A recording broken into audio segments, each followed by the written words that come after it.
Hey, it's Soul, bringing you guys the World of Warcraft. It is January 13th, 2017, and it's Friday. It's time for me to take this week's news and smash it into just a few minutes for you guys. The long-awaited 7.15 patch is finally out, and to support it a few days ahead of time, Blizzard released patch notes. And then they did it again, and again, and again, and again. And I think again. So I've got to say that it's kind of off-putting that you put out so many patch notes that, well, you should probably have patch notes for your patch notes, you know what I mean? For the most part, the patch delivered what was intended. We have a couple new modes, we have the Brawlers Guild, we're gonna have the time walking stuff coming soon, as well as the micro holidays. And of course, the doom and gloom, the rivers of salt and hate coming from mostly the hunters this time around, from the apparent pretty big DPS loss that they're experiencing, at least at the moment. One controversial piece of information that was going to make it into the patch, but ended up being hotfixed out pretty much on its deployment, was a PvP change that would have allowed rank 35 artifact weapon trades, like, like the 5% plus something buff to your weapon. That was going to be enabled in instance PvP, which brought the PvP community into, well, rivers of salt, blah blah blah. This one to me felt justified though, because the new PvP had just started, and then all of a sudden Blizzard's like, oh yeah, by the way, hope your artifact weapon is like super maxed out and they don't have the advantage. Thankfully, Blizzard did respond to the outcry and they reverted the change, but the change is going to come in the next season, so players, you probably have like a month and some change, probably a little bit longer, to get yourself prepared. And as a reminder, if you have a brand new character or if you have an alt that you're just rolling up, you can get yourself to Artifact Knowledge 15 fairly quickly, or you can boost yourself up to Artifact Knowledge 20. So hopefully those conversations about grinding for artifact power are going to go away. It is so not going away. Let the hatred just flow. Something that was missing from the patch and the patch notes, and well, wasn't really given a lot of mention at all, was the possible changes to the WoW token. It was reported quite some time ago that through data mining, there are certain strings that kind of suggested that the WoW token would be tradable for Battle.net balance. This of course caused a lot of speculation to go on, and as a result, the price of the WoW token has been steadily growing up since. And if it's true from what I'm reading, and I have not verified this, so don't take my word for it, it appears that you can buy an unlimited amount of WoW tokens now. But even if that's not possible, but you still can't trade the token in for Battle.net balance, I don't think that's really a big deal. I just think it's kind of fun watching players scramble about, speculating and trying to figure out what's going on, and, seeing how they can possibly maximize their gains. Hopefully in the coming weeks and months, Blizzard is going to respond and make an official announcement about the token to balance exchange, and then for some, Blizzard games will be free for life. Meanwhile, I'm sure that a lot of folks are going to get pretty pissed that they're not going to get free games for life. My immediate advice is to sell hardened fell glass if you're an engineer. That's going to make some pretty decent money. But not for long, because next week the Nighthold raid is opening. Woo! So how about that trailer? I kind of would have expected something coming in really soon, if not today. Today's Friday, by the way. Or just really soon. Apart from the raid itself, two very important things are going to be coming. One, and I do apologize for spreading false rumors, a new mini sort of questline is going to open up that will allow us to upgrade our current legendaries from 915 to 940. The quest starts in Dalaran, and you just need to do what you're normally doing. Do mythic dungeons, do raids, whether it's LFR or normal or whatever the heck difficulty, and do your emissary and your PvP weekly quests. So thank goodness, much easier than farming the soul whatever things. The other is that we're finally going to get tier gear. And by let me tell you how that's going to work. Let me remind you guys that the default loot system is the personal loot system, which a lot of casual guilds or casual groups tend to pick up, such as mine. The way that it's going to work is that under the personal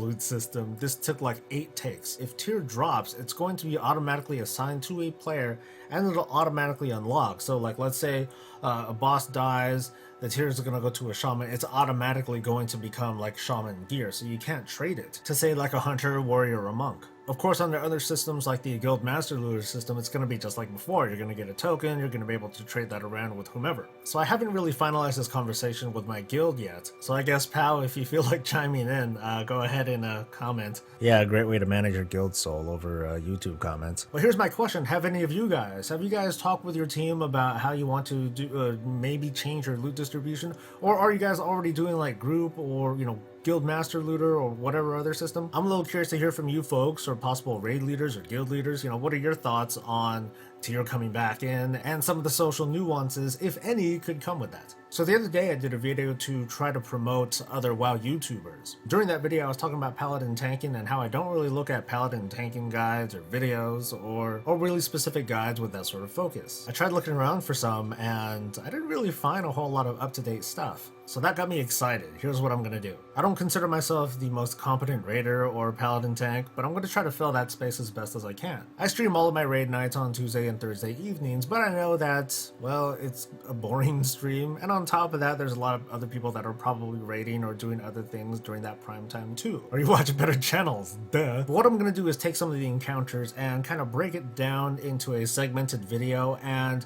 it's gonna be kind of a paladin tank / raid retrospective of how we do the fight. I have no idea how it's going to work out or how successful it's going to be. I might even do older raids like Trial of Valor stuff, so I can kind of work out the kinks in the format and just kind of do some practice, but I mean, stay tuned for that, and hopefully it's something that you guys enjoy. Or even better, if you find it useful and it helps you guys improve your game or be interested in being a pally tank. Because they're the best, better than the leather tanks. Yeah, weak burn, okay. On Thursday, there was yet another Q&A with Josh Allen, aka Lore, and Paul Kubit.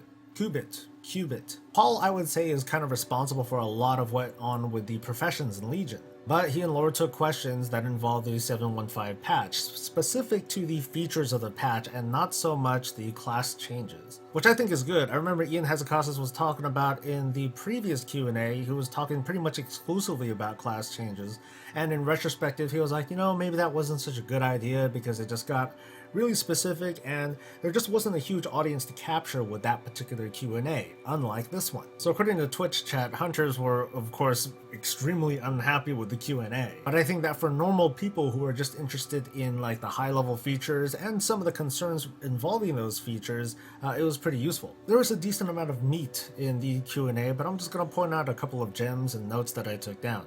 He mentioned time walking and how, like, let's say in the Cataclysm and other expansions, there are certain dungeons that just weren't included in the time walking rotation, such as the remixes of the Dead Mines and Skullomance. The reasoning, according to him in Blizzard, is that they wanted like the theme of that time walking, like in this case, Mists of Pandaria, they wanted that the theme of the time walking to stick to that particular expansion.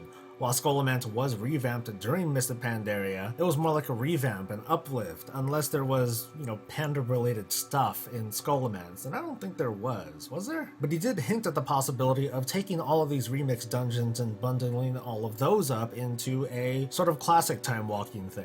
So it'll be a little interesting in the next expansion when we go to Murloc Land and fight the evil metal Murloc army. Warlords of Draenor time walking is going to open up, and from there we're going to go to Upper Blackrock Spire, which was updated specifically for that expansion. One thing I don't agree with, and I think I talked about this in a video once upon a time, is that they didn't want to do anything about overlapping time walking or making the events more frequent. And it's not because I strongly feel that the Legion Dungeon weekly event and the time walking dungeon event should overlap. I don't think that should happen, but they did talk about removing weekly events too, and I don't think that should happen either. Like having more stuff to do on this platform, this weekly event platform, I mean, that's a good thing. I don't see a reason why you would want to outright remove something unless it was, you know, severely outdated.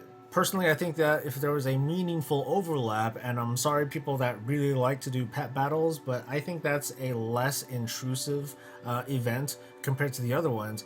I think pet battling can kind of overlap with some of the dungeon with some of the other events, including like PvP or dungeon running, things like that, and that'll allow a less painful rotation of all the other events, including time walking, which is a platform that's going to continue to grow if this game continues to release expansions. He talked about Nomi and how much everyone freaking loves Nomi. And Paul gave a cool developer retrospective on how they thought of secondary professions in Legion overall. They basically wanted secondary professions to be not as hands-on intrusive as primary professions, because the primary professions, those mostly involve quests. With secondary professions, they wanted to do sort of a mixed gameplay. He made the example of first aid being a random item drop throughout the Broken Isles, fishing has an artifact weapon, and cooking it uses the work order system. Despite that though, man, Nomi sucks, dude. I think it would have been cool, and of course, you know, hindsight is 2020. It's just retrospective.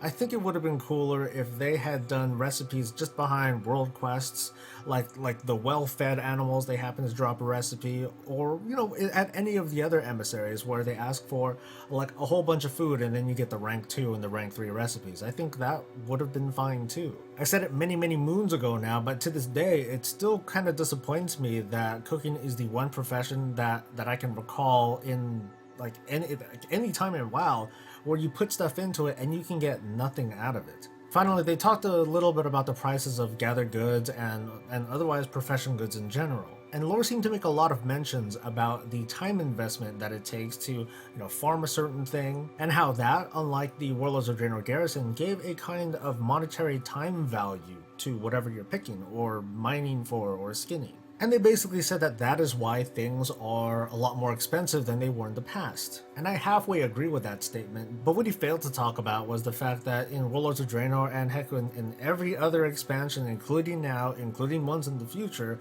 people consume stuff really fast. Players still have the mindset, and it might have wavered a little bit because of scarcity, but now it's coming back again thanks to the Blood of Sargeras vendor. Players pretty much expect to pop a Potion of the Old War or a flask of 1,000 something or others, you know, at every opportunity. And that's okay as long as there's a market to sustain it. I think it was a valid concern before where the scarcity was a little bit too high.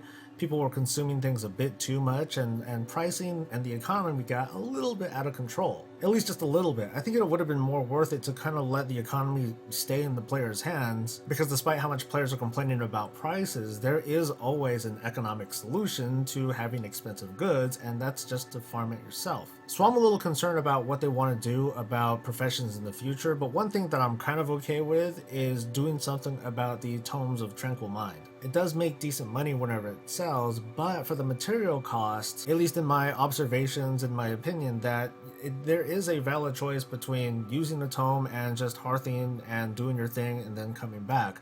It's very inconvenient for raiders and their leads, but it's something worth looking into. Last and probably not least, the 7.2 PTR is coming soon, or you know, soon TM, or soon. And that's the news. Man, I was talking a lot longer than I thought. There goes the whole idea of a quick digest. But thank you guys for coming. Thank you for making it to the end. If you enjoy the content and want to continue supporting me, please, oh please, hit the like and subscribe button. Thanks to all you subscribers that already have done so. And if you have any thoughts or comments or anything that you want to share, hey, go ahead in the thing below.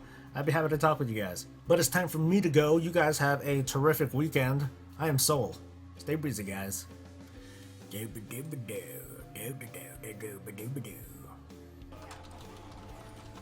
it! Game over, sweet. Good job, team. Good. We did it! My battery. Bastard slut!